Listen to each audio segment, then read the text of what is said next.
तो आज मैं फिर आपके सामने हूँ।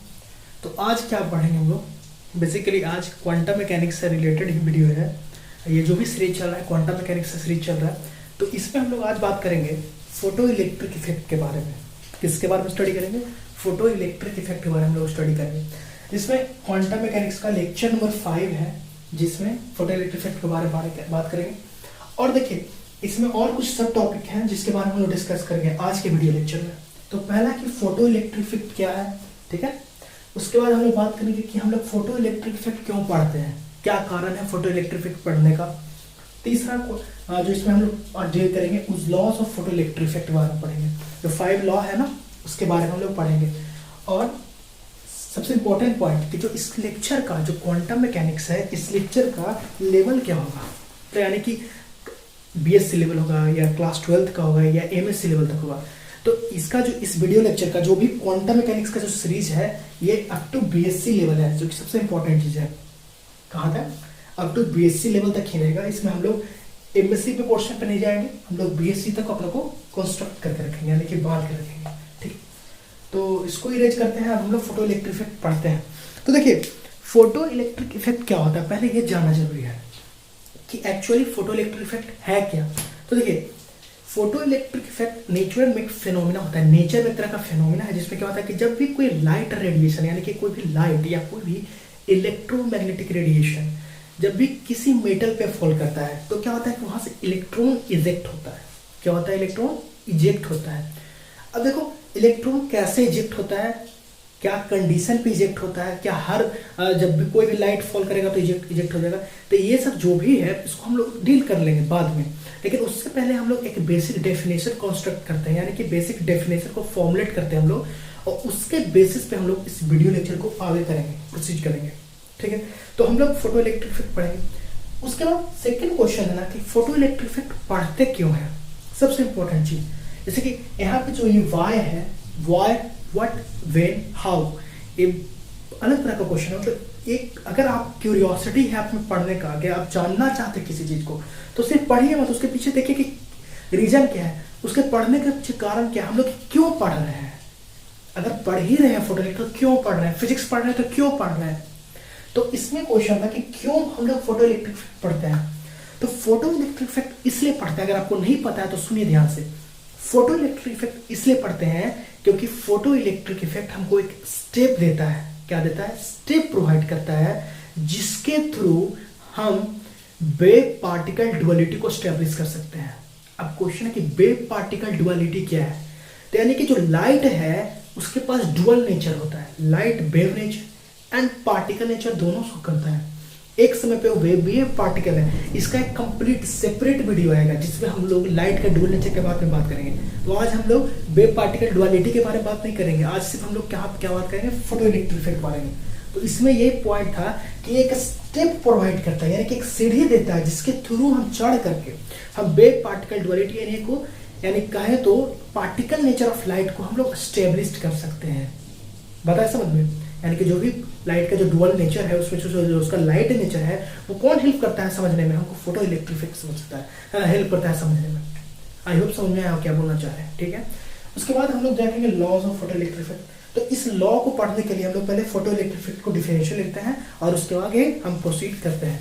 ठीक है, तो आई होप यहाँ तक हम इसको इरेज कर देते हैं, इसको मैं रब कर देता हूँ। ठीक, ओके, देखो तो हम लोग पहले एक डेफिनेशन लिखते हैं, एक लेमन लैंग्वेज में डेफिनेशन लिखते हैं, यानी कि एक आम चाल बोल भाषा में जो डेफिनेशन होता है जिसको इजीली ग्रास्प कर सकते हैं हम, उसका बेसिक पहले डेफिनेशन है। देखिए फोटो इलेक्ट्रिक इफेक्ट क्या है। तो दिस इज फेनोमेना, ये लिख सकते हैं द इमिशन, देखिए ध्यान से देखिएगा, the emission of electron from metal surface is called a photoelectric effect।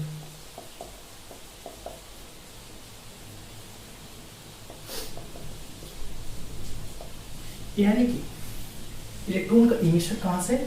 Metal surface से, उसको हम लोग क्या बोलते हैं, फोटो इलेक्ट्रिक इफेक्ट बोलते हैं। ये एक जिसको ग्रास्प इजीली समझने के लिए एक डेफिनेशन है।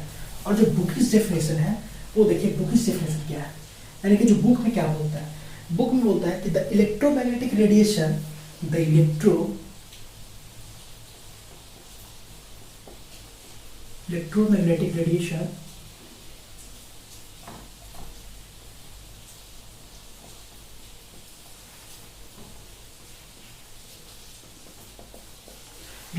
falls, लिख सकते हैं the electromagnetic radiation of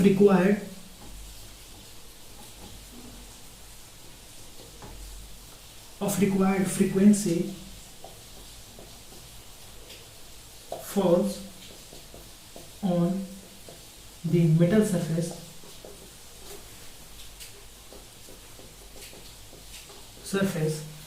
then there is ejection of electrons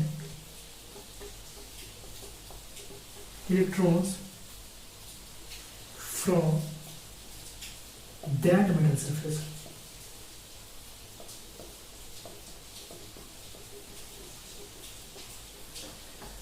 surface. These phenomena is called as photoelectric effect.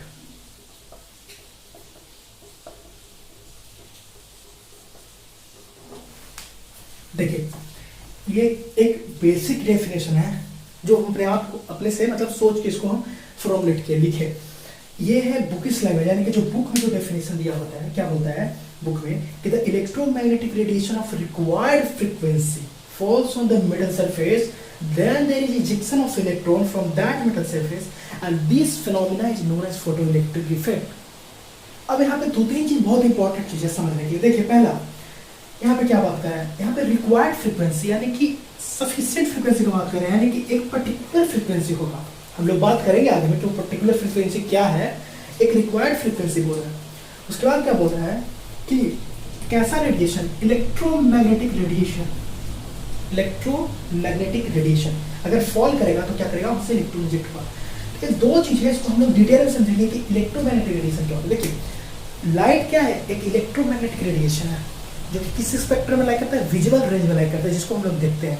कई तरह के और भी इलेक्ट्रोमैग्नेटिक रेडिएशन होता है, यानी कि जैसे कि गामा रेज हो गया, माइक्रोवेव रेडिएशन हो गया, या एक्सरेज हो गया, या रेडियो वेव हो गया। इस तरह का रेडिएशन क्या होता है, ये भी एक तरह का इलेक्ट्रोमैग्नेटिक रेडिएशन है। लेकिन डिफरेंस क्या है कि जो लाइट होता है वो विजुअल रेंज में लाइक करता है, और ये सब जो मैंने एक्सरे, गामा रेज, ये सब जो बताया वो विजुअल स्पेक्ट्रम में लाइट नहीं करता है, तो वो भी रेडिएशन होता है, उसके पास भी एनर्जी होता है। तो एक रिक्वायर्ड फ्रीक्वेंसी फॉल करना चाहिए तभी इलेक्ट्रॉन का इजेक्शन होगा। अब ऐसा क्यों, आगे देखते हैं। देखिए, किसी भी एक्सपेरिमेंट को या किसी भी फेनोमिना को स्टडी करने के लिए सबसे इम्पोर्टेंट रिक्वायरमेंट क्या है, हमारे पास क्या होना चाहिए, हमारे पास एक एक्सपेरिमेंटल सेटअप होना चाहिए। अगर हम लोग पास एक एक्सपेरिमेंटल सेटअप होगा, उसका स्टडी करके हम लोग जो भी उसके साथ रिलेटेड मैकेनिज्म है या जो भी फेनोमिना उसके साथ हो रहा है उसके बारे में हम स्टडी कर सकते हैं। तो जो इसके पीछे इसको जो पहला बार जो किसी ने स्टडी किया था या जो डिस्कवर किया था, उनका नाम था हेनरिच हर्ट्ज। क्या नाम था, यहाँ पे मैं लिख देता हूँ, देखिएगा, Heinrich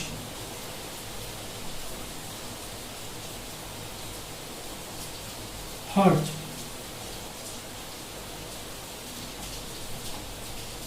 Henry hertz was the first physicist बोल सकते हैं जिन्होंने इस फेनोमेना को क्या किया, डिस्कवर किया था। फोटो इलेक्ट्रिक इफेक्ट को हेनरिच हर्ट्ज ने पहला बार डिस्कवर किया था। उसके बाद इनके बाद कई और साइंटिस्ट हैं जिनका नाम था बेसिकली, इनका नाम था मिल्कमैन, लिनार्ड, स्पेलिंग आप लिख लीजिएगा, Thomson. These all are the physicist जिन्होंने हेनरिच हर्ट्ज के बाद इस फेनोमेना को यानी कि फोटो इलेक्ट्रिक इफेक्ट को स्टडी किया, उन्होंने भी इसको स्टडी किया। अब स्टडी करने के लिए हमको क्या चाहिए, एक्सपेरिमेंटल सेटअप चाहिए। तो अब इसके बाद हम लोग देखेंगे experimental setup of the photo electric effect, कि किस तरह से इन लोगों ने फोटो इलेक्ट्रिक इफेक्ट को पढ़ने के लिए उसका किस तरह का एक्सपेरिमेंटल सेटअप इन लोगों ने डिजाइन किया। उस एक्सपेरिमेंटल सेटअप को हम लोग स्टडी करेंगे और उसको डिटेल में हम लोग जानेंगे कि क्या था एक्सपेरिमेंटल सेटअप, क्या क्या उसमें इक्विपमेंट्स लगा हुआ था, क्या क्या नेसेसरी रिक्वायर्ड मटेरियल था उसमें, और उसका क्या क्या फंक्शन था। तो अब हम लोग एक्सपेरिमेंटल सेटअप के बारे में देखेंगे। तो आप हेडिंग लिखिए एक्सपेरिमेंटल सेटअप, और इसको मैं क्या करता हूँ, एज करता हूँ तब तक। ठीक है, लिखिए। चलिए, तो हम लोग एक्सपेरिमेंटल सेटअप को कंस्ट्रक्ट करते हैं। देखिए, पहले मैं कंस्ट्रक्ट कर देता हूँ, उसके बाद मैं उसके जो उसके बाद मैं इसको एक्सप्लेन करूँगा। ठीक है, तो पहले एक्सपेरिमेंटल सेटअप को कंस्ट्रक्ट करते हैं।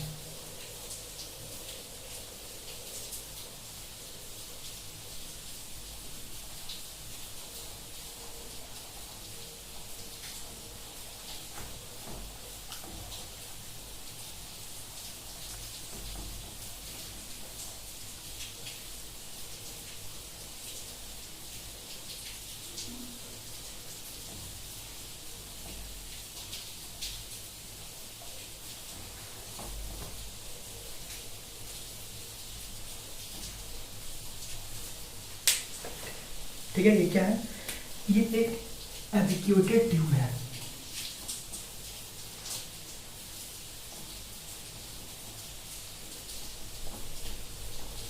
ये एविक्यूटेड ट्यूब है।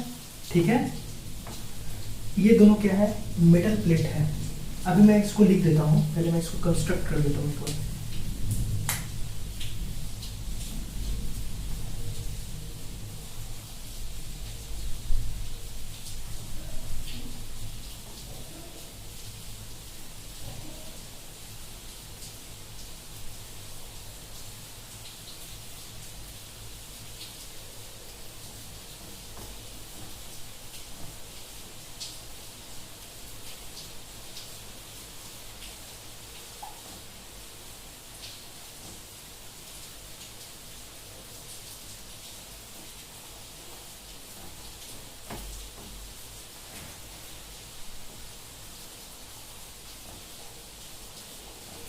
ठीक है, क्या है, सोर्स है, बोल सकते हैं सोर्स है, ये बैटरी है।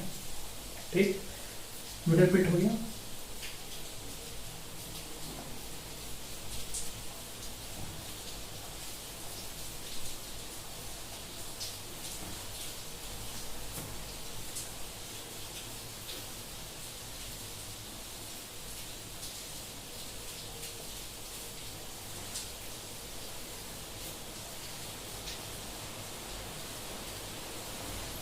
वोल्टमीटर हो गया,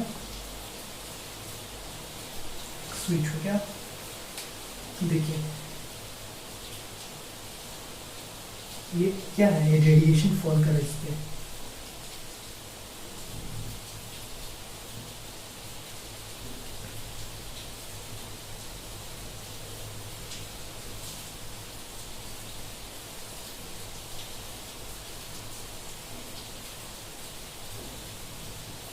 और ये क्या हो रहा है, इजेक्शन ऑफ इलेक्ट्रॉन। इस प्लेट को, इसको हम लोग बोलते हैं इमीटर प्लेट, इसको क्या बोलते हैं हम, कलेक्टर प्लेट। ये भी कंस्ट्रक्शन कर रहे हैं, इसके हर एक चीज का डेफिनेशन हम लोग देखेंगे, हम लोग स्टडी करेंगे इसको। अब देखिए, देखिए बेसिकली हो क्या है यहाँ पे, अब इसको एनालाइज करते हैं हम लोग। देखिए, देखिए एक एविक्यूटेड ट्यूब ली है। अब एविक्यूटेड ट्यूब क्यों लिया है, इसको, इसका कहने का मतलब है कि वैक्यूम। इनसाइड में क्या है, स्पेलिंग वैक्यूम को देख लीजिएगा, ये होगा या कुछ और हो सकता है, पता नहीं। इसको देख लीजिएगा वैक्यूम को। देखिए क्या हो रहा है कि ये एक एविक्यूटेड ट्यूब लिया है, जिसमें दो मेटल प्लेट है, एक है इमीटर प्लेट, एक है कलेक्टर प्लेट। अब देखो, जैसे ही रेडिएशन फॉल किया, यानी कि जैसे ही लाइट रे को हम लोग इसके सामने रखे, तो क्या हुआ कि वहां से इलेक्ट्रॉन इजेक्ट हुआ। क्या हुआ, इलेक्ट्रॉन इजेक्ट हुआ। कहाँ से, इमीटर प्लेट से। यानी कि इमीटर प्लेट का फंक्शन क्या है, इलेक्ट्रॉन को इजेक्ट करवाना, जिसपे मेटल प्लेट जिस जब रेडिएशन फॉल करेगा। ठीक, ये जो आप देख रहे हैं ना गैप है, उसको हम लोग क्या है, एक क्वार्ट्ज ग्लास है, मतलब ग्लास है। क्या है, क्वार्ट्ज ग्लास। किस तरह ग्लास, क्वार्ट्ज, उसका नाम है क्वार्ट्ज। क्या है, क्वार्ट्ज ग्लास है।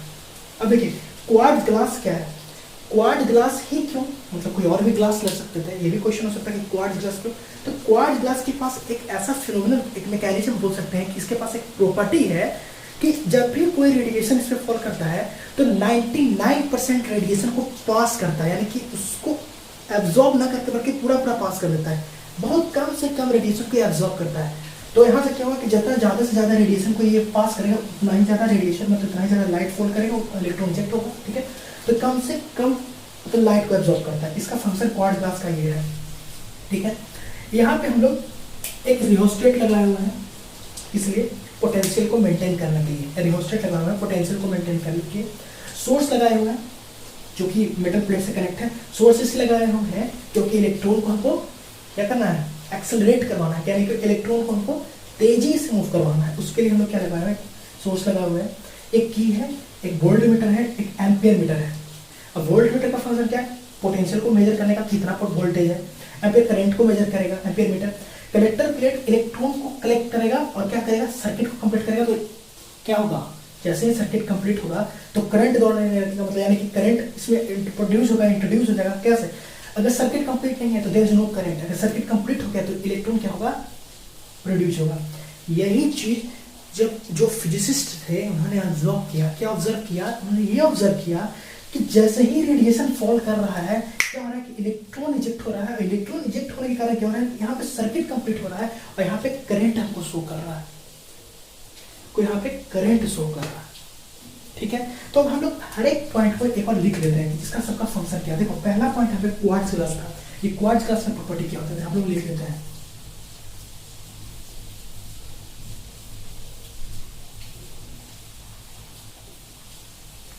क्वार्ट्ज ग्लास की प्रॉपर्टी क्या है, देखिए क्वार्ट्ज ग्लास की प्रॉपर्टी ये है कि पास मैक्सिमम रेडिएशन थ्रू इट, यानी कि मैक्सिमम रेडिएशन को अपने थ्रू पास कर देता है, मतलब जो भी ग्लासेस के थ्रू पास हो गया। ठीक है, दो प्लेट लगाए हुए हैं जिसमें एक प्लेट है इमीटर प्लेट, एक है इमीटर।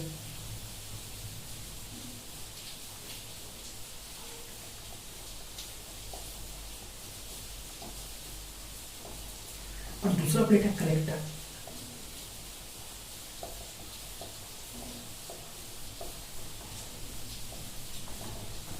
अब देखिए इमीटर प्लेट का क्या काम है, to emit the electron, to emit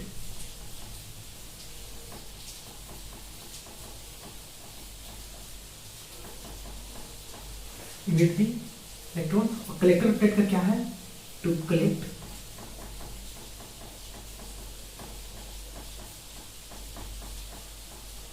electron. ठीक है, यहाँ पे जो रिहोस्टेट लगा हुआ है इसका काम क्या है, पोटेंशियल को, पोटेंशियल डिफरेंस या पोटेंशियल को बोल सकते हैं मेंटेन करने का। ऐसे लिख सकते हैं, टू मेंटेन पोटेंशियल डिफरेंस। हो गया। अब देखिए की का क्या क्या है, इस की का क्या क्या फंक्शन है, सर्किट को क्लोज या ओपन करने के लिए।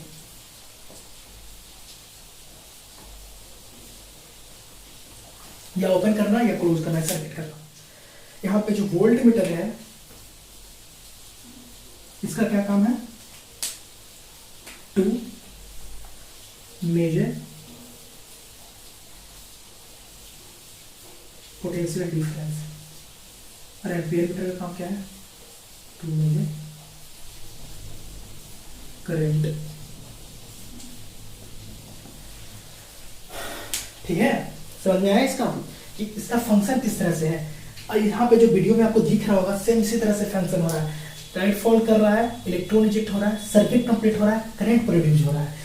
करंट प्रोड्यूस हो रहा है एमीटर से, एमीटर से इसको हम मेजर कर रहे हैं करंट कितना है, वोल्ट मीटर से पोटेंशियल डिफरेंस ये कितना दिए हुए हैं उसको मेंटेन, मतलब उसको कितना पोटेंशियल डिफरेंस है मेंटेन, उसको हम लोग ऑब्जर्व कर रहे हैं। अब देखिए अगर इसको समझ में आया होगा तो आपके दिमाग में क्वेश्चन अराइज होगा, अगर हो रहा है तो बहुत अच्छा है, नहीं हो रहा है तो इसको देखिए एक बार। यहाँ पे देखिए जो सोर्स है इसको हम लोग, तो कलेक्टर प्लेट है उसको हाई पोटेंशियल पे रखे हैं और जो इमीटर प्लेट है उसको हम लो पोटेंशियल पे रखे हैं। यानी कि कलेक्टर प्लेट को हम पॉजिटिव टर्मिनल से जोड़े हैं और नेगेटिव इमीटर प्लेट को हम नेगेटिव टर्मिनल से जोड़े हैं। पर क्यों, क्वेश्चन है व्हाई, ऐसा क्यों किए। अगर आपको इसका एक्सप्लेनेशन खुद से समझ में आ रहा था तो बहुत अच्छा चीज़ है, लेकिन नहीं समझ में आ रहा है तो इसको देखिए, बता रहे हैं, समझिएगा, ध्यान से देखिएगा, सुनिए।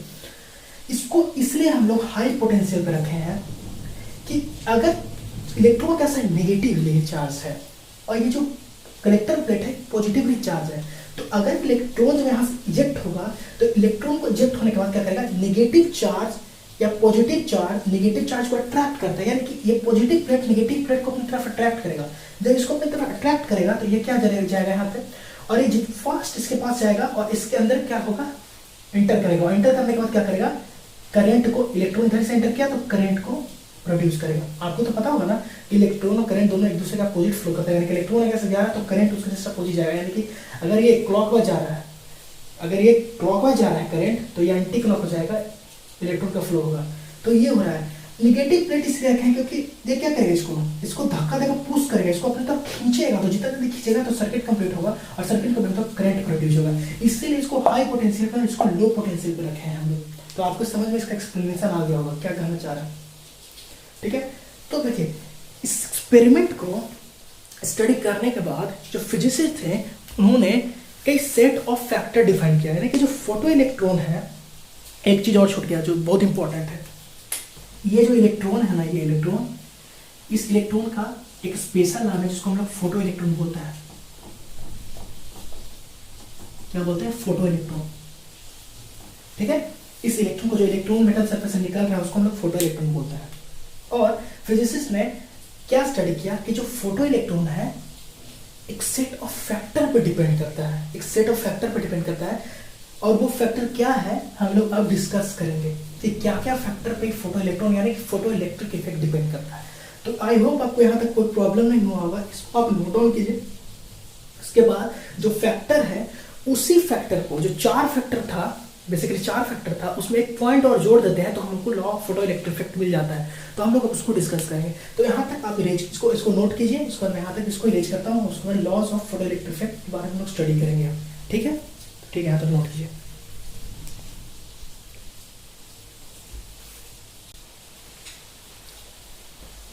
Okay. देखिए, on the basis of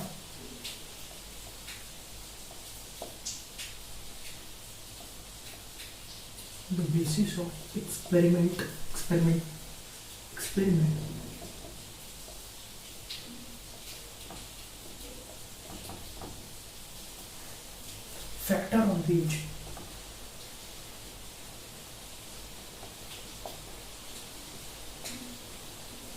on which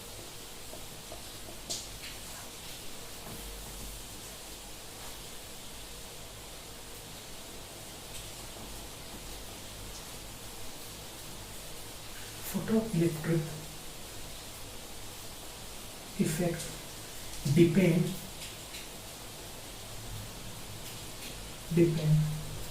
are on the basis of experimental setup on which the photoelectric effect depends are, और बेसिकली इसमें लिख लेते हैं फोटोइलेक्ट्रिक इफेक्ट में क्या था, फोटो करंट, इसको लिख सकते हैं। फोटो इलेक्ट्रिक किस पे फैक्टर था, उसमें किस पे डिपेंड करता था, कौन डिपेंड करता था, photo current.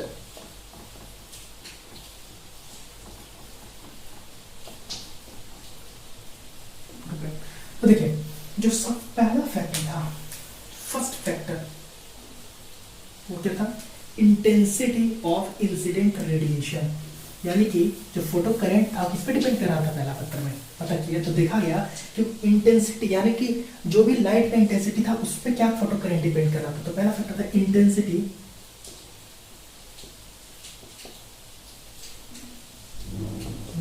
Of incident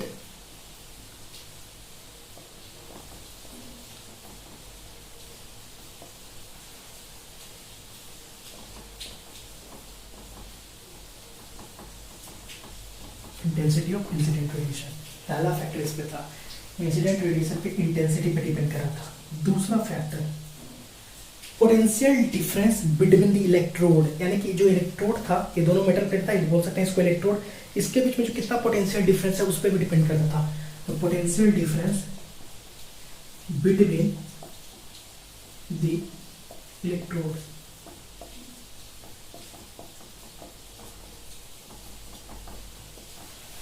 alright. Frequency of incident radiation. जो रेडिएशन फॉल कर रहा था, मैंने एक जो डेफिनेशन था फोटो इलेक्ट्रिक इफेक्ट में, उसमें हम बोले थे कि रिक्वायर्ड फ्रीक्वेंसी। तो यही चीज़ है कि मतलब फ्रीक्वेंसी इंसिडेंट रेडिएशन का फ्रीक्वेंसी पे भी डिपेंड कर रहा था फोटो करंट। इंटेंस सॉरी बोल सकते हैं उसको फ्रीक्वेंसी ऑफ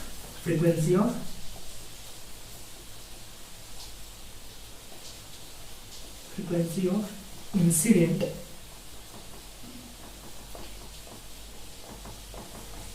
रेडिएशन। ठीक, और जो फोर्थ पॉइंट है या फोर्थ फैक्टर इस पर डिपेंड करता है वो था फोटोमीटर।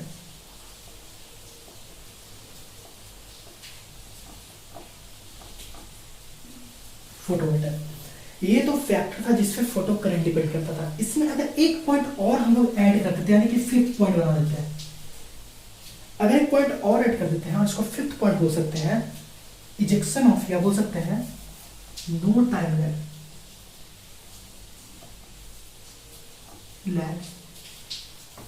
या इसको डिटेल पढ़ेंगे। नो टाइम लैग क्या बोल रहा है? नो टाइम लैग इन इजेक्शन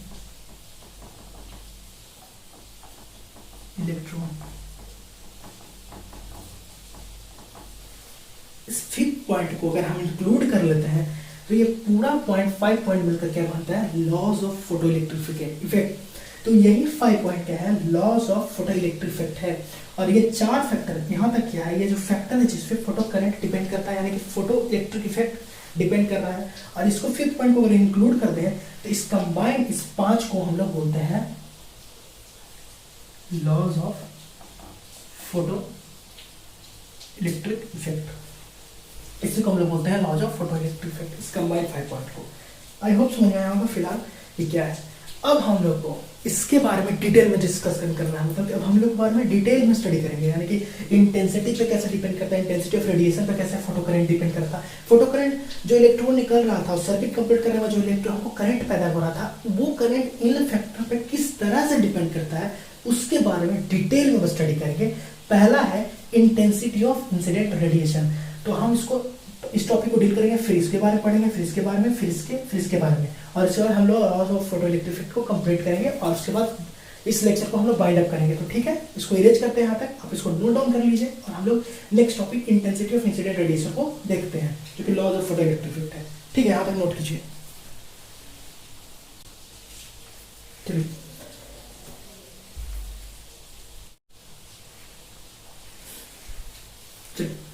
तो अब हम लोग देख लेते हैं कि इंटेंसिटी पे कैसे डिपेंड कर रहा था फोटो करंट। ठीक है, तो देखो हम लोग तो हम स्टडी कर रहे हैं, यानी कि हम उसको देखेंगे किस तरह से फिजिसिस्ट ने क्या उस फैक्टर को देखा, मतलब उनको क्या मिला एक्सपेरिमेंट के बाद।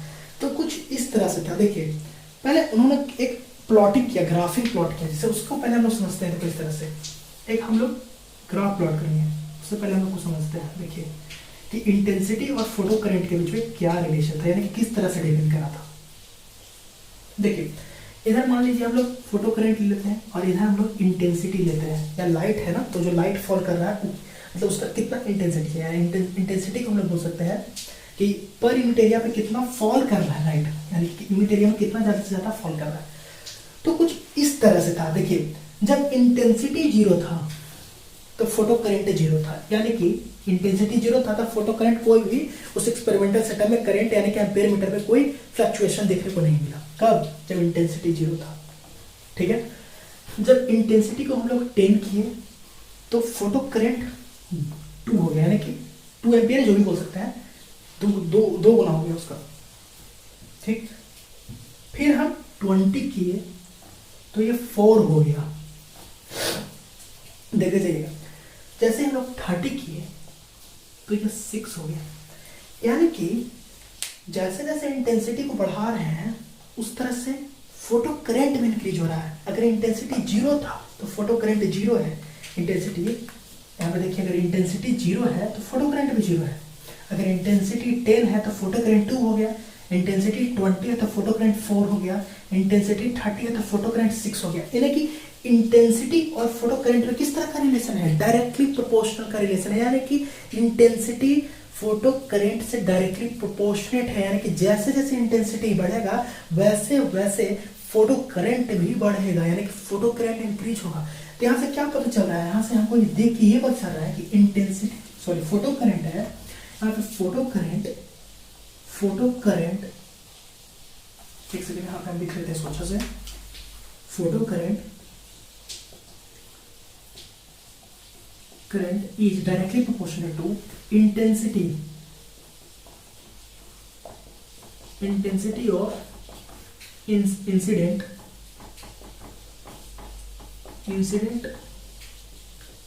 रेडिएशन।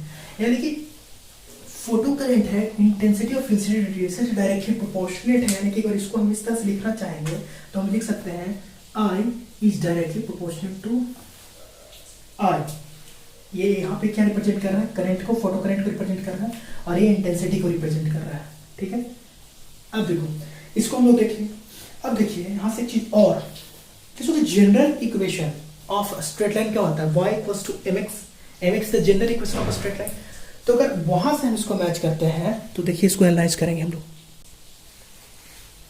यानी कि अगर हम standard equation of straight line से मैच करें, जो कि होता है, क्या होता है, y इक्वल्स टू mx होता है ना, y इक्वल्स टू mx। अगर इसको इससे हम लोग मैच करें तो क्या होगा, देखिए जब भी प्रोपोर्शनलिटी हटाते हैं तो वहाँ पे क्या होता है, कांस्टेंट आता है। तो यहाँ पे जो I हो जाएगा इक्वल्स टू, यहाँ पे हो जाएगा m, कुछ भी कांस्टेंट ले सकते हैं I, और इसको हम लोग इससे अगर हम क्या करते हैं, इक्वेट करेंगे, यानी कि देखिए ये दोनों एक दूसरे के बराबर है, यानी कि यहाँ से y इक्वल्स टू mx के बराबर होता है। यानी कि जो ये I है ये y एक्सिस पे प्लॉट करेंगे, और ये जो ये इंटेंसिटी है उसको हम x एक्सिस पे प्लॉट करेंगे। तो यहाँ से हमको क्या मिलता है कि जो एम यहाँ से जो स्लोप निकल जाएगा, आपको जो बोला इसको ग्राफ ड्रॉ करेंगे तो उसको देखिए इस तरह से ड्रॉ करेंगे। देखो एक स्ट्रेट लाइन का इक्वेशन आएगा, सिमिलर इससे देखें तो ये एक स्ट्रेट लाइन का इक्वेशन आएगा इस तरह से, जहां पे आई होगा इंटेंसिटी, जो ये इंटेंसिटी यानी कि करंट बोले फोटो करंट, वो यहाँ पे हो जाएगा, और ये जो इंटेंसिटी ऑफ इंसिडेंट रेडिएशन है यहाँ पे हो जाएगा, और इस दोनों के बीच का जो ग्राफ होगा वो क्या होगा, ग्राफ एक स्ट्रेट लाइन आएगा। क्या आएगा, स्ट्रेट लाइन आएगा। समझ में आया क्या बोलना चाह रहे हैं, यानी कि लीनियर डिपेंडेंट है। किस तरह का डिपेंडेंस है, लीनियर डिपेंडेंट। दोनों के बीच किस तरह का रिलेशन है, फोटो इलेक्ट्रिक इफेक्ट में जो फोटो करंट है और इंटेंसिटी ऑफ इंसिडेंट रेडिएशन है, दोनों के बीच एक लीनियर रिलेशन, यानी कि लीनियर डिपेंडेंट है। और जो जिसके बीच का ग्राफ है वो क्या है, एक लीनियर है। तो ग्राफ किसके बीच में है, फोटो करंट एंड, या बोल सकते हैं photo current versus intensity of incident radiation के बीच का ये ग्राफ है। तो आई होप ये समझ में आपको आया होगा कि किस तरह से, ये बहुत इंपॉर्टेंट है, किस तरह से फोटो करंट इंटेंसिटी पे डिपेंड करता है। अगर इसको लिखना चाहे तो हम लोग इसको इस तरह से लिख सकते हैं कि photo current is directly proportional to intensity of incident radiation, and it is linear dependent,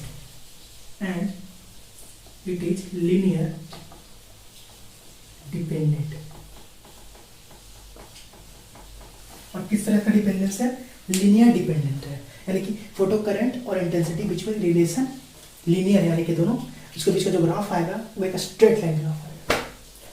ठीक है, तो ये था कि इंटेंसिटी और इंसिडेंट रेडिएशन यानी कि फोटो करंट इंटेंसिटी पे किस तरह से डिपेंड करता है।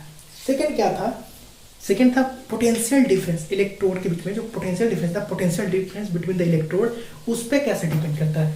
तो आई होप आपको ये समझ में आ गया होगा, यहाँ तो कोई प्रॉब्लम नहीं होगा। ठीक है, तो इसको हम इरेज करते हैं, और हम सेकेंड जो फैक्टर था जिस पर डिपेंड करता था वो था potential difference between the electrode. अब उसको स्टडी करते हैं, और वहां से एक बहुत इंपॉर्टेंट कॉन्सेप्ट भी आएगा जिसको हम लोग एनालाइज करेंगे। ठीक है, तो इसको यहाँ तक नोट कीजिए, और इसको मैं इरेज कर देता हूँ। ओके,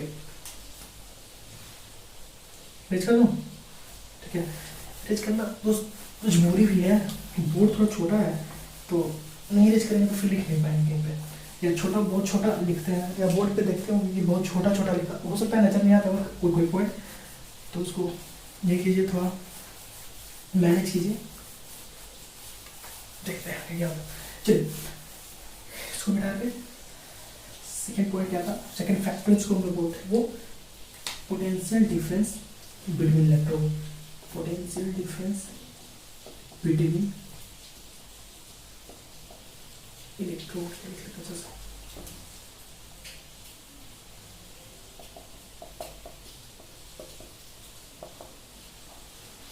इलेक्ट्रोड के बीच में जो पोटेंशियल डिफरेंस था उसके बीच उस पर कैसे डिपेंड करता है। तो देखिए उसको एनालाइज करने के लिए पहले हमको देखना पड़ेगा कुछ, और वो क्या है वो हमको देखना पड़ेगा photo current and potential difference के बीच का ग्राफ। कि जब फिजिसिस्ट लोग ने स्टडी किया और उसके बाद दोनों के बीच में जो ग्राफ रहा क्या क्या ग्राफ था, इसके बीच में graph between photo current versus potential, यानी कि फोटो करंट और पोटेंशियल के बीच में किस तरह का ग्राफ था, ड्रॉ करने के बाद उस पर क्या स्टडी किया, क्या पता चला वो देखते हैं। देखिए ग्राफ कुछ इस तरह से था, देखिएगा इसको, बहुत इंपॉर्टेंट है।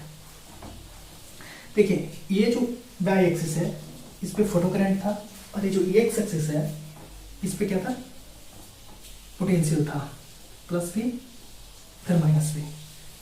ठीक, जो इम्पोर्टेंट पॉइंट था यहाँ पे, जो चौंकाने वाला चीज ये था कि जब यहाँ पे क्या था, चौंकाने वाला सबसे इम्पोर्टेंट जब पोटेंशियल डिफरेंस नहीं था, मतलब इस लाइन पे पोटेंशियल डिफरेंस जीरो होगा।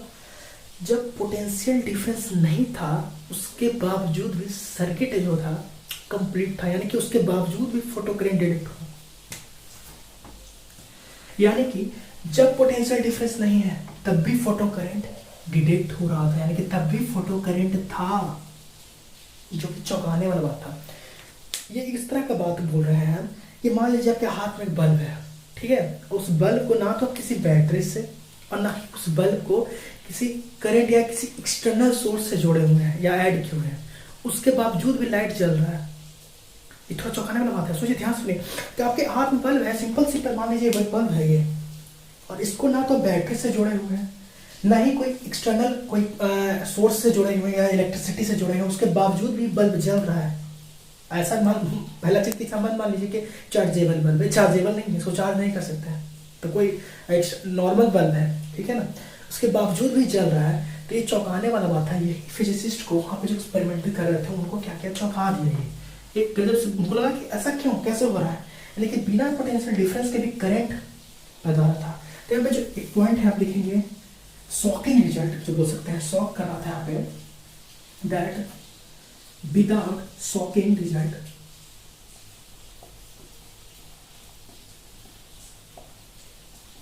ये था कि there is no potential difference if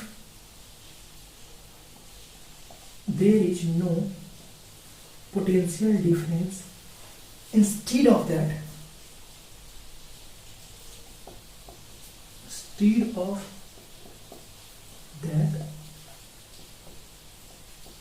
there is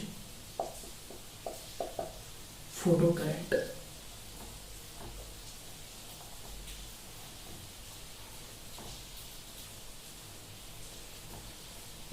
यानी कि जब पोटेंशियल डिफरेंस नहीं था उसके बाद भी करंट था।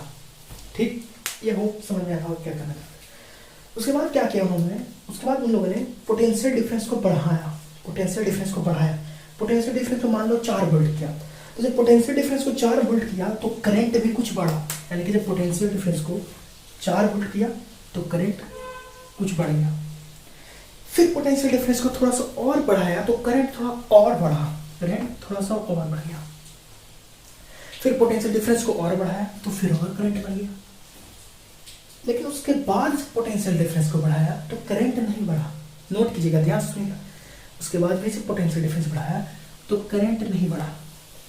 फिर बढ़ाया, नहीं बढ़ा, फिर बढ़ाया, नहीं बढ़ा। उसके बाद क्या हुआ कि एक पर्टिकुलर पोटेंशियल के बाद करंट बढ़ना बंद हो गया, यानी करंट अब नहीं बढ़ रहा है। यहाँ तक करंट बढ़ा बढ़ा बढ़ा बढ़ा, कांस्टेंट हुआ, फिर कांस्टेंट, यानी कि इस पॉइंट के बाद करंट बढ़ना बंद हो गया। यहाँ तक करंट बढ़ा जब पोटेंशियल यहाँ तक हम लोग बढ़ा है। उसके बाद एक पर्टिकुलर पोटेंशियल के बाद करंट बढ़ना बंद हो गया, यानी कि उसके बाद करंट नहीं बढ़ रहा है। अब जानेंगे क्यों नहीं बढ़ रहा है। देखिए, जहां पे करंट कांस्टेंट हो गया यानी कि जहाँ पे करंट बोलने का अर्थात है, मेरा मतलब है फोटो करंट, आप इसको नोट कीजिएगा, करंट बोलने का मतलब फोटो करंट। जहाँ पे फोटो करंट कांस्टेंट हो गया, वहाँ पे उस करंट को हम लोग बोलते हैं सैचुरेटेड। क्या बोलते हैं? Saturated current. This point and यहाँ पे बोल सकते हैं, यहाँ पे करंट सैचुरेटेड हो गया तो यहाँ पे इसको बोलते हैं सैचुरेटेड करंट, याद रखिएगा। यानी कि जहाँ पे करंट कांस्टेंट हो गया, उस करंट को हम लोग वहाँ पे बोलते हैं सैचुरेटेड करंट। ठीक है, उसके बाद क्या होगा? अब क्वेश्चन आपके माइंड में हो रहा होगा कि करंट सैचुरेटेड क्यों हो गया, मतलब करंट कांस्टेंट क्यों हो गया, ऐसा क्यों कि कुछ पर्टिकुलर पोटेंशियल तक तो बढ़ रहा था, फिर उसके बाद कांस्टेंट हो गया। तो इसका एक्सप्लेनेशन अगर आप अपने आप से सोच के एनालाइज कर रहे हैं तो बहुत अच्छा चीज़ है। अगर आप नहीं कर पा रहे हैं तो इसका एक्सप्लेनेशन दे सकते हैं। इसका एक्सप्लेनेशन मेरे पास है, या इसको आप समझ सकते हैं। इसके लिए आपको एक बेसिक अंडरस्टैंडिंग होना चाहिए, क्योंकि आपको पता होगा कि करंट और चार्ज में क्या रिलेशन होता है। करंट क्या होता है? करंट होता है flow rate of charge per unit second, यानी कि कितना रेट से चार्ज फ्लो कर रहा है किसी गिवन सर्किट में, वही उसका करंट होता है। तो इसको इस तरह से देखिएगा। मान लीजिए वो जो मेटल था, यानी कि जो फोटो मेटल था, यानी कि जो जिसपे लाइट इंसिडेंट हो रहा था, जो इलेक्ट्रॉन इजेक्ट हो रहा था, मान लीजिए एक पर्टिकुलर टाइम पे मान लीजिए 10 इलेक्ट्रॉन इजेक्ट हो गया उस मेटल सरफेस, यानी मेटल सरफेस पे लाइट रेडिएशन फॉल कर रहा है। यहाँ से मान लीजिए जब फॉल किया यहाँ से 10 इलेक्ट्रॉन इजेक्ट हो गया, एक बार 10 इलेक्ट्रॉन इजेक्ट हुआ। ओके, अब जब 10 इलेक्ट्रॉन से इजेक्ट हो गया तो मान लीजिए पहला बार में कुल 3 इलेक्ट्रॉन कलेक्टर प्लेट पे गया, यानी कि वो प्लेट था जिसपे इलेक्ट्रॉन कलेक्ट हो रहा था, 3 इलेक्ट्रॉन शुरू में गया। तो टोटल कितना इलेक्ट्रॉन हो गया? 7 इलेक्ट्रॉन। ठीक है, थोड़ा सा पोटेंशियल बढ़ा है तो 3 इलेक्ट्रॉन पहले गए, फिर 2 इलेक्ट्रॉन गया, तो टोटल कितना इलेक्ट्रॉन गया? टोटल 5 इलेक्ट्रॉन गया। तब कितना बच गया? 5 इलेक्ट्रॉन और बच गया। क्या बचा? थोड़ा सा पोटेंशियल बढ़ा है, थोड़ा सा और पोटेंशियल बढ़ा है, थोड़ा सा और बढ़ाइए तो क्या हुआ कि 3 इलेक्ट्रॉन और पार कर गया यहाँ से उस कलेक्टर प्लेट पे, यानी कि टोटल 8 इलेक्ट्रॉन, यानी कि बोल सकते हैं टोटल 8 इलेक्ट्रॉन पार कर गया। ठीक है, तो कितना इलेक्ट्रॉन बच रहा है? पहले 5 इलेक्ट्रॉन, फिर 3 इलेक्ट्रॉन, तो टोटल 8 इलेक्ट्रॉन, तो 2 इलेक्ट्रॉन और बचा हुआ है। जैसे ही थोड़ा और पोटेंशियल बढ़ा है तो 2 इलेक्ट्रॉन और भी पार कर, यानी कि टोटल 10 का 10 इलेक्ट्रॉन जो वहां से निकला और 10 का 10 इलेक्ट्रॉन कलेक्टर प्लेट में गया, और फिर थोड़ा सा पोटेंशियल बढ़ाने पे वो 10 इलेक्ट्रॉन क्या हुआ? फिर से उस कलेक्टर प्लेट में गया, फिर से वही इलेक्ट्रॉन कलेक्टर प्लेट में गया। यानी कि उसके बाद जब पोटेंशियल बढ़ा रहे हैं तो जो करंट है, जो करंट उस सर्किट में फ्लो कर रहा है वो कांस्टेंट हो गया। कैसे कांस्टेंट हो गया इसको देखिए। देखिए करंट क्या होता है? Q बाई टी, यानी कि चार्ज पर यूनिट सेकेंड बोल सकते हैं, चार्ज पर यूनिट सेकेंड। अगर ये क्वांटिटी अगर ये कांस्टेंट हो गया तो ये करंट भी कांस्टेंट हो गया, करंट भी कांस्टेंट हो जाएगा। तो देखिए उस केस में भी वही हो रहा है। शुरू में जब 2-3 इलेक्ट्रॉन था पास किया तो रिमेनिंग 7 इलेक्ट्रॉन बच गया, फिर 2 इलेक्ट्रॉन गया था 5 इलेक्ट्रॉन, यानी एक समय के बाद ये जो चार्ज था, या जो हम इसको चार्ज, यानी कि यहाँ पे इलेक्ट्रॉन ही बोल रहे हैं, इसको ई से भी डोनेट कर सकते हैं, लेकिन यहाँ पे चार्ज लिख रहे हैं, ये क्या हो गया? कांस्टेंट हो गया, यानी कि 10 का 10 इलेक्ट्रॉन पास कर रहा है per unit second. Unit second में जब 10 इलेक्ट्रॉन था ही और टोटल पास कर रहा था, यहाँ पे करंट कैसा हो जाएगा? ये जो आई हो जाएगा ये कांस्टेंट हो जाएगा। क्यों? क्योंकि ये चार्ज कांस्टेंट हो गया, यानी कि होल क्वांटिटी कांस्टेंट हो गया, कि 10 ही इलेक्ट्रॉन तो एक बार निकला था, वही 10 इलेक्ट्रॉन बार बार जा रहा है एक सर्टेन पोटेंशियल के बाद। तो जो करंट था तो कांस्टेंट होने के कारण, चार्ज कांस्टेंट होने के कारण ये पूरा होल क्वांटिटी कांस्टेंट हो रहा है, जिसके कारण ये करंट कांस्टेंट हो गया। तो ये वो एक्सप्लेनेशन है कि करंट सैचुरेटेड क्यों हो रहा है। आई होप आपको ये चीज़ समझ में आ रहा होगा। कोई डिफिकल्ट ये चीज़ नहीं है अंडरस्टैंड करने में, ग्रास्प करने में, ये इजी चीज़, इसको आप समझ सकते हैं। आई होप आपको समझ में आया। ठीक है, तो ये कॉन्सेप्ट था कि सैचुरेटेड करंट सैचुरेटेड क्यों हो गया। ठीक है, अब उसके बाद क्या किए हम लोग, अब हम चाह रहे थे ना कि यहाँ पे पहले तो लिख लेते हैं चीज कि सैचुरेटेड करंट क्या है। यहाँ पे इसको नोट करके लिख लीजिए, saturated current.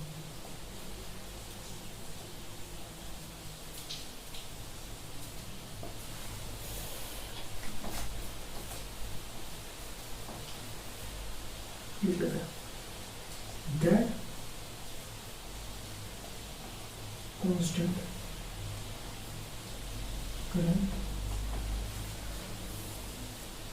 that constant current, which after increasing potential current, या बोल सकते हैं फोटो करंट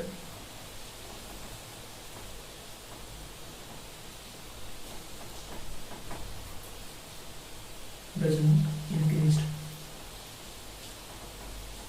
इसको अपना बुक से भी, ये मेरा लैंग्वेज में लिखा हुआ है, आप इसको अपने बुक से भी लिख सकते हैं कि सैचुरेटेड क्या है कि that constant current which after increasing the potential the photo current does not increase. उसके बाद क्या हुआ, फोटो करंट इंक्रीज नहीं हुआ। क्यों नहीं इंक्रीज हुआ, कांस्टेंट होकर इसका एक्सप्लेनेशन भी आपके पास आ गया। अब देखिए इसको इरेज करते हैं, आप यहाँ तक इसको नोट कीजिए। उसके बाद एक पॉइंट और, अब हम क्या चाहते हैं कि अब हम लोग करंट को रोकना चाहते हैं, यानी कि अब हम करंट को रोकना चाहते हैं तो करंट को कैसे रोकेंगे। करंट तभी रुकेगा जब इलेक्ट्रॉन जितना इमिटर से निकल रहा है कलेक्टर प्लेट में जाकर के एब्जॉर्ब हो रहा है, यानी उससे में जो वो कलेक्ट हो रहा है, यानी कि उसको इलेक्ट्रॉन को अगर हम रोक दें तो हम लोग एक तरह से करंट को हम लोग मतलब करंट को रोक रहे हैं। तो चार्ज को रोकना है, यानी कि इलेक्ट्रॉन जो कलेक्टर प्लेट पे जा रहा है उसको स्टॉप करना है। तो उसको स्टॉप करने के लिए हम लोग क्या कर सकते हैं, सोचिए, तब तक इरेज करते हैं। उस करंट को स्टॉप करने के लिए हम क्या कर सकते हैं, सोचिए सोचिए। ठीक है, जिन्होंने सोचा तो ठीक है, जिन्होंने नहीं सोचा देखिए उसको बाद एक्सप्लेन करता है। अगर इसको हमको रोकना है तो ये जो पोटेंशियल है उसको क्या करना पड़ेगा, रिवर्स करना पड़ेगा, यानी कि पोलैरिटी को चेंज करना पड़ेगा। देखिए जो कलेक्टर प्लेट पहले हायर पोटेंशियल पर था, उसको रिवर्स करके अब हमको क्या करना पड़ेगा, उसको रिवर्स करके हमको लोअर पोटेंशियल पर करना पड़ेगा। यानी कि अब इमिटर प्लेट को हाई पोटेंशियल पे और कलेक्टर प्लेट को लो पोटेंशियल, यानी कि इसको पॉजिटिव बनाना पड़ेगा और इसको नेगेटिव बनाना पड़ेगा। क्या किया यहाँ पे, पोलैरिटी को चेंज कर देंगे, चेंज द पोलैरिटी। अब ऐसा क्यों किए, टू स्टॉप द करंट को स्टॉप करने के लिए हम लोग पोलैरिटी को रिवर्स कर दिया, यानी कि जो पॉजिटिव टर्मिनल पे था उसको हम लोग नेगेटिव टर्मिनल में कन्वर्ट कर दिया, चेंज करके। इससे क्या हुआ कि अब करंट को हम लोग, चार्ज को हम लोग रोक सकते थे। अब देखो जब हम नेगेटिव पोटेंशियल को कुछ बढ़ाएं तो उसके बावजूद भी कुछ ऐसा इलेक्ट्रॉन था या कुछ ऐसा चार्ज था इलेक्ट्रॉन जो फ्लो कर रहा था, यानी कि तब भी करंट हमको कुछ मिल रहा था।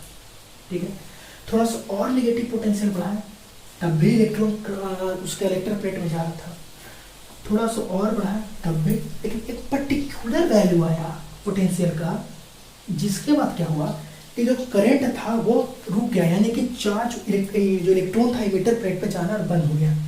ठीक है, एक पर्टिकुलर पोटेंशियल पे, ध्यान से सुनिएगा, एक पर्टिकुलर पोटेंशियल थे, उस पर्टिकुलर पोटेंशियल को हम लोग बोलते हैं stopping potential. That particular potential at which the flow of current inside the circuit is stop, and that potential is known as stopping potential, जिसको हम लोग V0 से डिनोट करते हैं। क्या V0 क्या है, V0 वो स्टॉपिंग पोटेंशियल है। स्टॉपिंग पोटेंशियल क्या है, वो पोटेंशियल का वैल्यू, वो नेगेटिव पोटेंशियल का वैल्यू जिस पे करंट का यानी कि फोटो करंट स्टॉप हो जाए, सर्किट में फ्लो करना बंद हो जाए।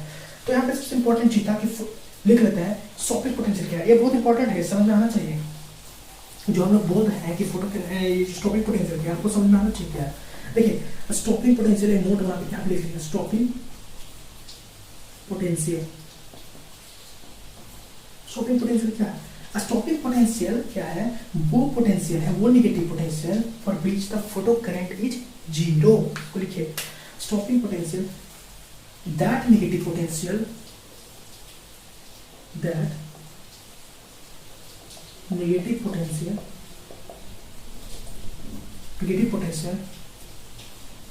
for which photo current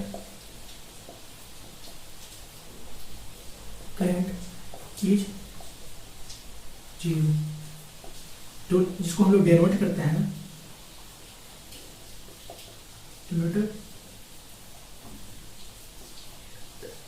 denoted as, इस तरह से, इसको हम लोग इस तरह से डिनोट करते हैं, यानी कि वो पोटेंशियल नेगेटिव पोटेंशियल जिस पे फोटो करंट जीरो हो जाए उसको हम लोग बोलते हैं स्टॉपिंग पोटेंशियल। ठीक, यहाँ तक कोई प्रॉब्लम नहीं, समझ में आ गया होगा। यानी कि इसके बाद क्या होगा, करंट फ्लो करना बंद हो गया, यानी कि जो इलेक्ट्रॉन कलेक्टर प्लेट पे जा रहा था वो जीरो हो गया। अब यहाँ क्या किया हम लोग, इंटेंसिटी को बढ़ाएं। तो जब हम इंटेंसिटी को बढ़ाएं तो कोई पर्टिकुलर टाइम तक बढ़ते गए, फिर किसी फ्रीक्वेंसी पे जाकर के करंट सैचुरेटेड हो गया, यानी उसके बाद बढ़ना बंद हो गया। लेकिन यहाँ पे एक चीज और देखने को जो मिला कि जब हम उसको स्टॉप किए तो उसके लिए क्या हुआ, स्टॉपिंग पोटेंशियल चेंज नहीं हुआ, यानी कि स्टॉपिंग पोटेंशियल अभी भी वही है। यानी कि इंटेंसिटी बढ़ाने से स्टॉपिंग पोटेंशियल पे कोई प्रभाव नहीं पड़ा, यानी कि इंटेंसिटी यानी कि स्टॉपिंग पोटेंशियल इंटेंसिटी पे इंडिपेंडेंट है। किस पे इंडिपेंडेंट है, इंटेंसिटी पे। यहाँ के एक पॉइंट और बनता है, नोट में लिखेंगे यहाँ पे नोट में कि stopping potential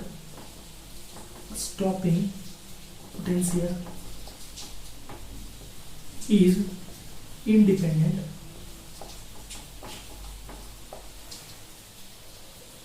independent of intensity of incident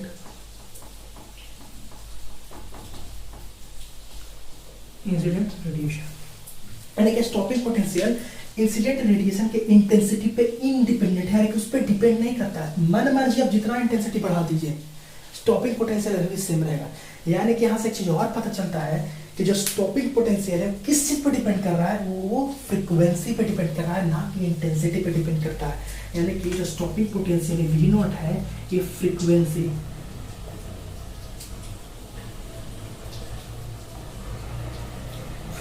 of incident radiation पे डिपेंड करता है, ना कि इंटेंसिटी ऑफ इंसिडेंट रेडिएशन पे। ठीक है, तो यहां तक आप नोट कीजिए। सेकंड पॉइंट में ये बहुत इंपॉर्टेंट था। यहां तक एक चीज और है जो कि बहुत इंपॉर्टेंट है जानना, तो यहां तक मैं इसको एज करता हूं और उसको हम लोग देखते हैं। क्या देखिए, सबसे इंपॉर्टेंट चीज है कि नेगेटिव पोटेंशियल होने के बावजूद भी कुछ ना कुछ इलेक्ट्रॉन था कि जो वहां पे पहुंच रहा था, यानी कि उसके बावजूद भी कलेक्टर प्लेट पे पहुंच रहा था। तो इससे ये आप अनुमान लगा सकते हैं कि उसके पास कितना ज्यादा हाई काइनेटिक एनर्जी होगा कि नेगेटिव पोटेंशियल किए हुए, यानी कि नेगेटिव चार्ज को, यहाँ पे नेगेटिव प्लेट बोल रहा है, यानी कि उसको पेनिट्रेट कर रहा है। इलेक्ट्रॉन नेगेटिव को पेनिट्रेट करेगा, यानी कि सेम चार्ज है यहाँ पे, उसको पेनिट्रेट करके इन कर जा रहा है। बहुत सोचने वाला बात है कि उसको पेनिट्रेट कर रहा है, यानी कि कितना हाई वेलोसिटी, यानी कि हाई काइनेटिक एनर्जी उसके पास होगा, उसके बाद कर रहा है। तो यानी से एक पॉइंट और निकलता है कि जो यहाँ जो काइनेटिक एनर्जी होगा ना, वो के kinetic energy of electron, kinetic energy numerical के लिए बहुत इंपॉर्टेंट चीज है। जो काइनेटिक एनर्जी ऑफ इलेक्ट्रॉन था के मैक्स बोल सकते हैं, जो कि इसको बोल सकते हैं हाफ एम वी मैक्स का स्क्वायर। ध्यान से देखिएगा, हाफ एम वी मैक्स का स्क्वायर, यानी कि नेगेटिव पोटेंशियल होने के बाद जो इलेक्ट्रॉन पेनिट्रेट कर रहा था उसके पास जो एनर्जी होगा, कौन सा एनर्जी होगा, वो काइनेटिक एनर्जी होगा। और किस तरह का काइनेटिक, मैक्सिमम काइनेटिक एनर्जी होगा, इस तरह का मैक्सिमम काइनेटिक एनर्जी होगा। ठीक है, एक पॉइंट और, जब भी कोई चार्ज को हम किसी पोटेंशियल में रखते हैं तो उसके एक एसोसिएटेड होता है पोटेंशियल एनर्जी। वो पोटेंशियल एनर्जी क्या होता है, E V not. For electron it is E V not. यहाँ पे ई वी नॉट क्या है, एक यहाँ पे वी नॉट को ये मतलब है स्टॉपिंग पोटेंशियल है, वो कोई भी पोटेंशियल हो सकता है, जिस भी पोटेंशियल पे आप रखिए उसको। तो यहाँ पे जो कोई भी जो चार्ज होता है उसको किसी पोटेंशियल पे रखते हैं तो उसके साथ एक पोटेंशियल एनर्जी एसोसिएट होता है, उसको हम लोग बोलते हैं ईवी, सिंपल बोल सकते हैं। और ये ईवी होगा, किसमें कन्वर्ट होगा, ये पोटेंशियल एनर्जी उस इलेक्ट्रॉन की काइनेटिक एनर्जी में कन्वर्ट होगा। इसमें कन्वर्ट होगा काइनेटिक एनर्जी में, मैक्स में। यही ईवी ये kinetic energy maximum kinetic energy convert होगा। यानी कि यहाँ से हम देख सकते हैं कि जो के मैक्स है वो किसके बराबर होगा, ये ऐसे देख सकते हैं ना, ये ईवी के बराबर होगा। और ये किसके बराबर हो जाएगा, ये हाफ एम वी मैक्स का स्क्वायर के बराबर होगा। And this is one of the important part of this second factor, that is potential difference between electron. और ये न्यूमेरिकल के लिए बहुत इंपॉर्टेंट है। जो काइनेटिक एनर्जी मैक्सिमम जो इलेक्ट्रॉन का काइनेटिक एनर्जी होता है, जिस भी पोटेंशियल में रखा हुआ है, उस पोटेंशियल का value into charge of electron is equal to half a mass of electron into v square max. Maximum kinetic energy. And this is a very important for the numerical part of this propagative effect. बहुत important है, इसको तो आप note कर लीजिए। I hope आपको समझ में आया होगा कि मैक्सिमम क्यों बोल रहे हैं। तो मैक्सिमम इसलिए बोल रहे हैं कि वो वही इलेक्ट्रॉन है जो इतना तेजी से क्या कर रहा है, पेनिट्रेट कर रहा है। तो कितना high velocity, high kinetic energy उसके होगा कि नेगेटिव चार्ज होने के बाद उसको पेनिट्रेट करके उसको इन कर रहा है, इसलिए मैक्सिमम काइनेटिक एनर्जी होगा जो कि हाफ एम वी मैक्स किस पर होगा। यहाँ पे पोटेंशियल एनर्जी जो चार्ज जो पोटेंशियल रखा है उससे ज़्यादा पोटेंशियल एनर्जी एसोसिएटेड होगा, और ये पोटेंशियल एनर्जी कन्वर्ट होता है काइनेटिक एनर्जी, वो के मैक्स से निकाल सकते हैं वी, और जो कि हाफ एम वी मैक्स किस पर होगा। तो ये हो गया यहाँ से इंपॉर्टेंट है, इसको आप नोट कर लीजिएगा। इसको एक चीज़ और भी लिख सकते हैं, half m v max square is equal to e v. यहाँ पे वी जो वी है वेलोसिटी है, ये वी जो है वेलोसिटी है, ये वी पोटेंशियल है।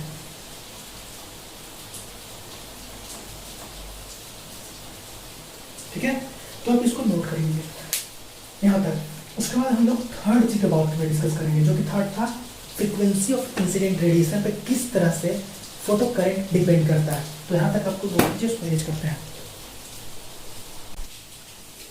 यानी कि फ्रीक्वेंसी पे किस तरह से डिपेंड करता है।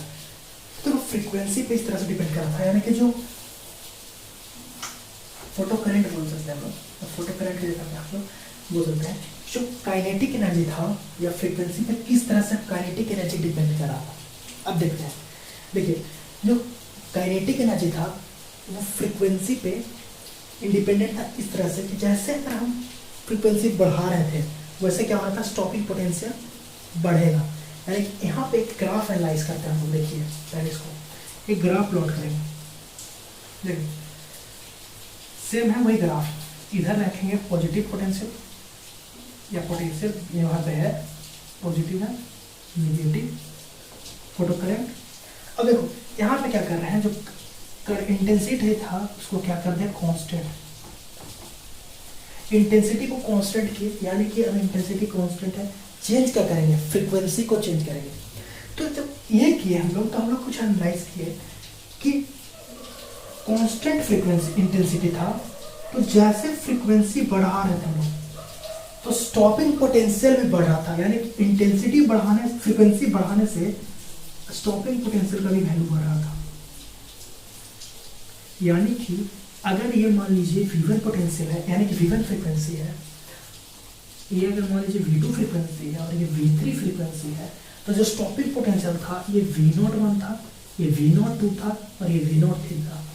यानी कि V03 greater than V02 greater than V01, यानी कि फ्रीक्वेंसी बढ़ाने से स्टॉपिंग पोटेंशियल बढ़ रहा था।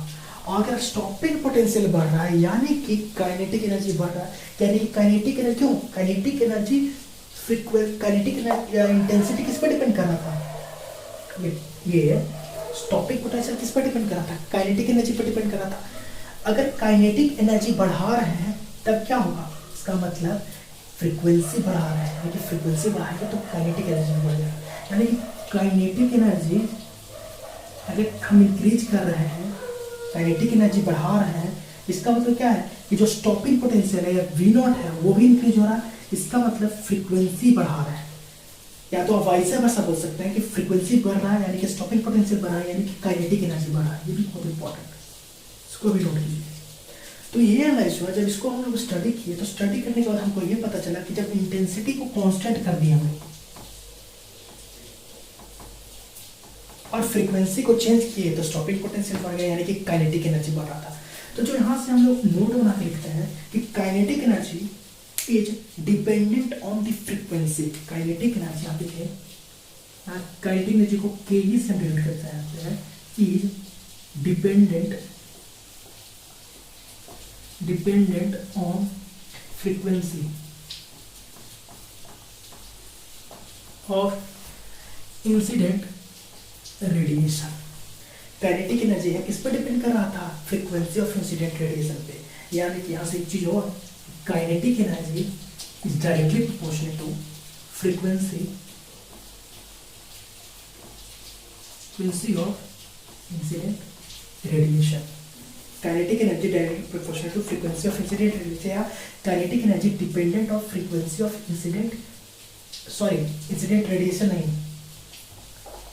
हाँ सही बोल सकते हैं, incident radiation. Frequency of incident radiation पे किस तरह से डायरेक्टली प्रोपोर्शनल था। यानी कि इफ वी इंक्रीज, यहाँ पर लिख सकते हैं कि if we increase the frequency if we increase the frequency of incident radiation, then kinetic energy of photon electron is also increasing. यानी कि अगर फ्रीक्वेंसी ऑफ इंसिडेंट रेडिएशन बढ़ाएंगे तो kinetic energy of photo electron में increase कर जाएगा। यानी कि kinetic energy directly proportional to frequency of incident radiation. जब इस ग्राफ को हम लोग स्टडी किए, इस ग्राफ को स्टडी करने के बाद हमको ये चीज पता चलता है। क्या पता चलता है? ये पता चलता है। और यहां से एक चीज और लिख सकते हैं कि stopping potential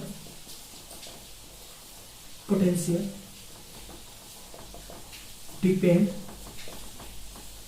on frequency of incident radiation. ठीक है, तो इस ग्राफ को हम लोग स्टडी करने के बाद किसके बीच का ग्राफ है? ग्राफ बहुत इंपॉर्टेंट है, फोटो करंट वर्सेस पोटेंशियल के बीच का ग्राफ है। कब? जब इंटेंसिटी कैसा हो?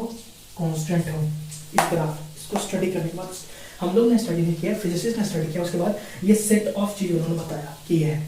ठीक, अब इसको हम इरेज करते हैं। अब इसको इरेज करने के बाद हम लोग देखते हैं एक चीज और। जब इसको हम इरेज करते हैं उसके बाद एक चीज और देखते हैं जो कि सबसे इंपॉर्टेंट है। उसको हम इस तरह से, आई होप हम लिख लिए होंगे, कोई प्रॉब्लम नहीं है। ठीक है, इसको हम इरेज करते हैं। अब उसको देखिएगा, बहुत इंपॉर्टेंट है ये। तो आपको समझ में आया क्या होगा? ये काइनेटिक एनर्जी पे कैसे डिपेंड करता है या फ्रीक्वेंसी पे काइनेटिक एनर्जी कैसे डिपेंड कर रहा है, वो इस ग्राफ से पता चलता है। देखिए ये तो यहाँ तक इरेज कर दिया, इसको इरेज कर दिया। इससे मुझे सबसे इंपॉर्टेंट पॉइंट था वो था ग्राफ। किसके बीच का graph? Kinetic energy and frequency का बीच का ग्राफ। क्या ग्राफ? किसके बीच में? काइनेटिक एनर्जी एंड फ्रीक्वेंसी के बीच का ग्राफ है। इसको देखना बहुत जरूरी है, इसको स्टडी करना बहुत इंपॉर्टेंट है। यहाँ से बहुत इंपॉर्टेंट कॉन्सेप्ट आता है जो कि बार बार एग्जाम में पूछा जाता है। देखिए इसमें जो इंपॉर्टेंट कॉन्सेप्ट है ये है, देखिए जब हम फ्रीक्वेंसी को बढ़ा रहे थे, यानी कि फ्रीक्वेंसी को थोड़ा सा बढ़ाते हैं, तो क्या है इसके कि कोई काइनेटिक एनर्जी में चेंज नहीं हुआ, यानी कि कोई इलेक्ट्रॉन का इमिशन नहीं हुआ, इलेक्ट्रॉन नहीं निकला। फिर थोड़ा सा फ्रीक्वेंसी और बढ़ाया, यानी कि 4 था उसको 6 किए, तब भी इलेक्ट्रॉन इमिट नहीं हुआ, यानी कि तब भी काइनेटिक एनर्जी में कोई चेंज देखने को नहीं मिला। फिर थोड़ा क्या किया, हम नहीं मतलब फिजिसिस्ट ने क्या किया, थोड़ा सा और बढ़ाया। जब थोड़ा सा और बढ़ाया तब भी कोई इलेक्ट्रॉन का इमिशन नहीं हुआ, यानी कि तब भी काइनेटिक एनर्जी में कोई चेंज देखने को नहीं मिला। उसके बाद क्या किया कि थोड़ा सा और बढ़ाया, तब भी रिजल्ट में कुछ नहीं मिला, तब भी इलेक्ट्रॉन रिजेक्ट नहीं हुआ, तब भी काइनेटिक एनर्जी होता। लेकिन पर्टिकुलर फ्रीक्वेंसी के बाद उन्होंने जब उसको बढ़ाया तो उन्होंने क्या देखा, इलेक्ट्रॉन इमिट किया, यानी कि उसके पास काइनेटिक एनर्जी आ गया, काइनेटिक एनर्जी आया इलेक्ट्रॉन के पास। और किस तरह से बढ़ने लगा, वो उसके बाद लिनियरली बढ़ने लगा, यानी कि किसी पर्टिकुलर फ्रीक्वेंसी के बाद ही इलेक्ट्रॉन का इमिशन पॉसिबल हुआ, यानी कि किसी पर्टिकुलर फ्रीक्वेंसी के बाद उसके पास काइनेटिक एनर्जी आया। उस पर्टिकुलर फ्रीक्वेंसी को हम लोग बोलते हैं थ्रेशोल्ड फ्रीक्वेंसी। उस फ्रीक्वेंसी को हम लोग बोलते हैं थ्रेशोल्ड फ्रीक्वेंसी। अब ध्यान सुनिएगा क्या बोल रहे हैं। थ्रेशोल्ड फ्रीक्वेंसी क्या है? Threshold frequency is that minimum frequency after which the emission of electron is possible. और ये थ्रेशोल्ड फ्रीक्वेंसी किसका प्रॉपर्टी है? उस मेटल का प्रॉपर्टी, यानी कि मेटल के साथ थ्रेशोल्ड फ्रीक्वेंसी वेरी करेगा। अब जैसे जैसे मेटल प्लेट को चेंज कीजिएगा, थ्रेशोल्ड फ्रीक्वेंसी चेंज करेगा, और जब रेडिएशन इंसिडेंट करेगा तो इलेक्ट्रॉन के इजेक्शन में भी डिफरेंस आएगा। मतलब कि किसी पर्टिकुलर मेटल के लिए इलेक्ट्रॉन का इमिशन पहले हो जाएगा, किसी पर्टिकुलर मेटल प्लेट के लिए इमिशन बाद में होगा इलेक्ट्रॉन का, यानी कि उस मेटल प्लेट का प्रॉपर्टी है, मतलब उस मेटल प्लेट का प्रॉपर्टी है थ्रेशोल्ड फ्रीक्वेंसी। तो यहाँ पे एक पॉइंट है कि थ्रेशोल्ड फ्रीक्वेंसी, आप यहाँ पे नोट करके लिखिएगा कि V नॉट जो है क्या है? थ्रेशोल्ड। अच्छा से लिख लेते हैं तो बड़ा में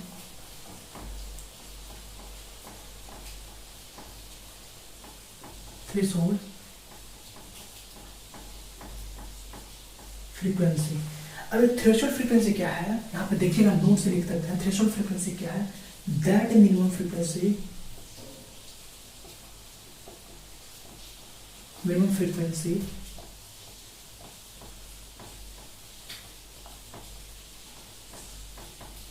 after which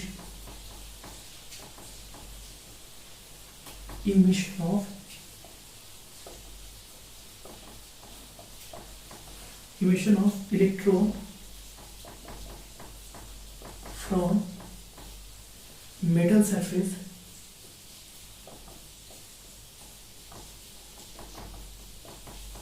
पॉसिबल, यानी कि इससे कम के फ्रीक्वेंसी के पहले इलेक्ट्रॉन का इमिशन नहीं होने के कोई काइनेटिक एनर्जी में चेंज नहीं आएगा। और ये थ्रेशोल्ड फ्रीक्वेंसी किसका प्रॉपर्टी है? ये वी नॉट उस मेटल प्लेट का प्रॉपर्टी है,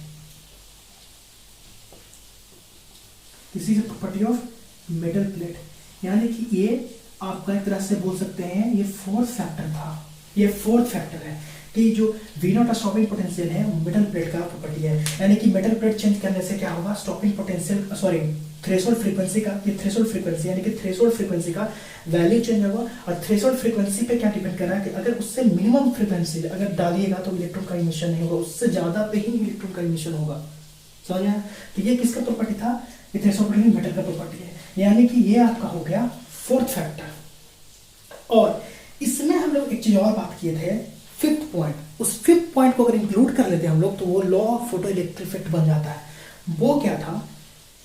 there is no time lag between the ejection of electron, यानी कि जैसे ही लाइट या रेडिएशन इलेक्ट्रोमैग्नेटिक रेडिएशन फॉल करेगा बिना किसी टाइम लैग का, उसको हम लोग बोल सकते हैं टाइम लैग होता है, यानी कि 10⁻⁻⁹ सेकेंड बोल सकते हैं। इतना सेकेंड के अंदर पड़ा और इलेक्ट्रॉन इजेक्ट हो गया, मतलब इतना सेकंड नेग्लिजिबल बोल सकते हैं, मतलब थोड़ा नो टाइम लैग, कोई समय में टाइम लैग ही नहीं है। जैसे एक फोटो लाइट पड़ा और इलेक्ट्रॉन का इजेक्शन हुआ, that is there is no time lag between the incident of radiation and ejection of electron from that metal surface, that is called, that is वहां बोलते हैं टाइम लैग, उसके बारे में बोलते हैं। फिफ्थ पॉइंट था। तो फिफ्थ पॉइंट क्या था? आई होप यहाँ तक लिख लिए होंगे, तो इसको हम इरेज कर देते हैं। वो जो फिफ्थ पॉइंट था, वो फिफ्थ पॉइंट क्या था? तो फिफ्थ पॉइंट क्या था यहाँ पे कि there is no time lag between incident of radiation and emission of electron from metal surface, यानी कि इस फिफ्थ पॉइंट को अगर इंक्लूड कर देते हैं तो यही आपका law of photo electric effect हो जाता है। इसमें 5 पॉइंट पढ़े, जिसमें 5 लॉ था फोटो इलेक्ट्रिक इफेक्ट का, जिसमें हम लोग डिटेल में सब चीज को डिस्कस किए हैं। इसमें फिफ्थ पॉइंट था कि there is no time lag between the incident of radiation and emission of electron. जो टाइम होता है ना, वो टाइम यहाँ पे अप्रोक्स 10⁻⁹ सेकेंड होता है, जो कि नेग्लिजिबल है, नेग्लिजिबल टाइम लैग है, यानी कि कुछ टाइम ही गैप नहीं, जैसे पड़ेगा वैसे रिजेक्ट होगा। यानी कि मेटल सरफेस है, इस पे मान लीजिए अगर कोई भी रेडिएशन फॉल किया यहाँ पे, तो यहाँ से सडन इलेक्ट्रॉन का इजेक्शन हो जाएगा, तुरंत इलेक्ट्रॉन क्या हो जाएगा, इलेक्ट्रॉन इजेक्ट हो जाएगा। ये क्या था? मेटल सरफेस, इसके बीच में क्या है? इलेक्ट्रॉन है, तुरंत इलेक्ट्रॉन का इमिशन हो जाएगा। तो ये आपका laws of photo electric effect complete होता है यहाँ पे। और यहाँ तक का आप इसको इम्पोर्टेंट था, इसको नोट कर लीजिए।